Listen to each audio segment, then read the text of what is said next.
Bonjour et bienvenue, voici notre tour d'horizon économique, géopolitique, énergétique et boursier. Nous sommes le mercredi 30 juillet et pour comprendre comment tourne la planète finance, c'est sur l'inforruptible et nulle part ailleurs. Et la thématique du jour, ce sera l'Europe déjà en récession et on n'a même pas commencé à se manger les droits de douane. Voilà, les chiffres de la croissance sont tombés ce matin en Europe. Ils sont même tombés assez lourdement, puisque la croissance dans l'eurozone est de plus 0,1% de l'épaisseur du trait, de plus 0,2% dans l'UE, grâce notamment à des pays comme la Pologne, la Tchéquie ou encore la Bulgarie, tandis que la France affiche 0,3%, un rebond un petit peu inespéré car on vient d'avoir des chiffres de la production industrielle qui étaient très mauvais précédemment et l'activité dans le secteur automobile s'est littéralement effondrée au mois de juin. On se rappelle des moins 17% des ventes de la marque Stellantis. Donc là c'est vrai que les chiffres sont assez troublants, on va dire. Bon, c'est une heureuse surprise, mais franchement, on ne l'anticipait pas vraiment. Alors l'Allemagne, quant à elle, eh bien, elle se contente d'une croissance de plus 0,1%. Alors pour mesurer à quel point on subit un coup de frein, eh bien, le premier trimestre a été marqué par une hausse de 0,6% de la croissance dans la zone euro, donc elle passe de 0,6 à seulement plus 0,1, et on était à plus 0,5 dans l'UE, qui passe de 0,5 donc à plus 0,2. Mais attendez maintenant de voir le contraste avec les États-Unis. On vient d'avoir le PIB à 14h30, et là, eh bien, c'est le feu d'artifice. On passe de moins 0,5 à plus 3%. On anticipait plus 2,3%. Alors, est-ce que c'est le miracle trumpien? Eh bien, quand on regarde dans le détail, on s'aperçoit qu'il y a des petites choses qui ne sont pas forcément très très bons signes. En effet, les États-Unis ont un peu moins importé, ce qui est un signe de ralentissement, et les Américains ont plus consommé. Qu'est-ce que ça veut dire? Que le consommateur américain, il n'est pas idiot. Il lit le journal, il ne peut pas échapper au feuilleton des droits de douane puisque Trump est presque à la télé tous les jours pour expliquer qu'il va tabasser tous les partenaires des États-Unis à coup de droits de douane, de 15% contre le Japon, l'Europe, 25-50% de droits de douane contre les Chinois. Tiens, les Indiens aujourd'hui écopent de 25%.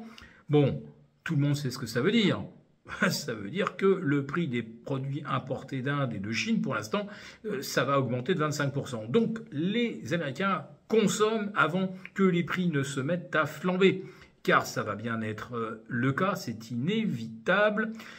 Pour l'instant, donc, on ne voit pas vraiment de traces d'inflation, puisque les droits de douane ne sont pas encore entrés en application. Ça commence dans 48 heures avec l'Europe. Sait-on jamais, peut-être que les États-Unis et la Chine vont conclure une sorte de trêve avant de signer un document définitif d'ici 90 jours, enfin 91 jours. Et nous sommes aujourd'hui dans une espèce d'œil du cyclone inflationniste, puisqu'on n'a pas encore commencé à vraiment appliquer les droits de douane où les entreprises ont encore des stocks. Et on va atteindre donc le mur, le second mur du cyclone, le fameux œil. Ça devrait commencer à la rentrée et là ça va probablement pas, comme on dit, ça va pas rigoler. Bon, est-ce que cela perturbe les marchés US? Pour l'instant, ils continuent de progresser façon funiculaire. On n'anticipe pas d'inflation aux États-Unis, c'est absolument merveilleux.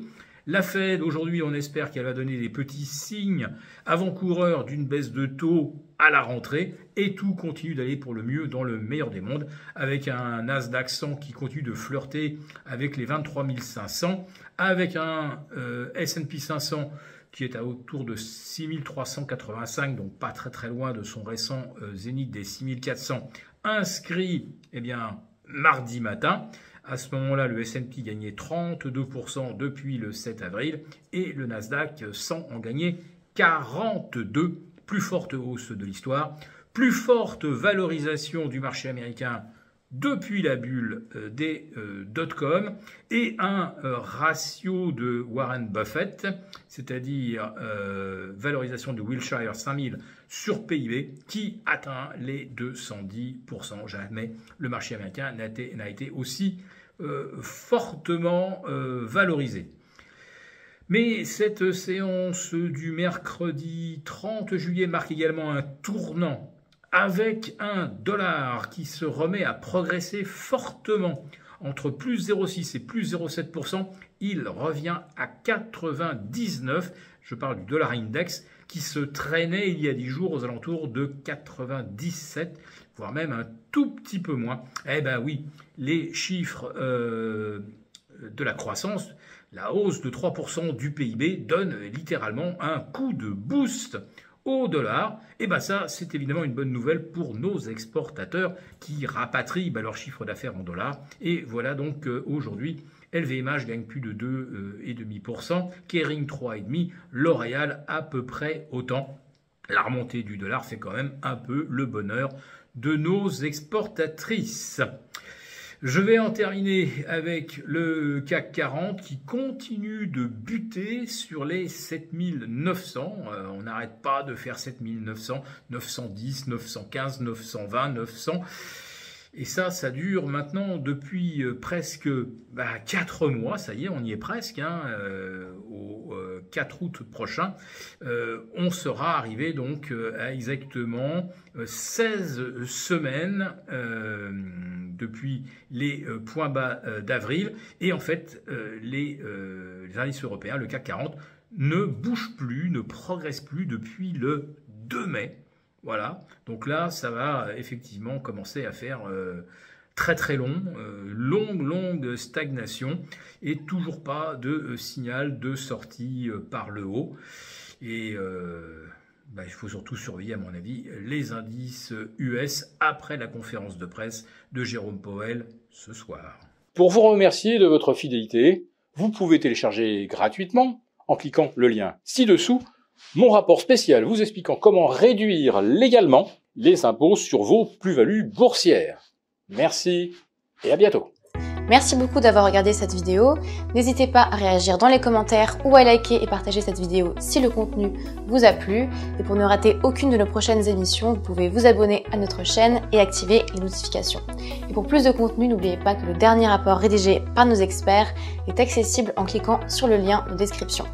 On se retrouve tout de suite dans les commentaires et je vous dis à très bientôt pour une prochaine vidéo.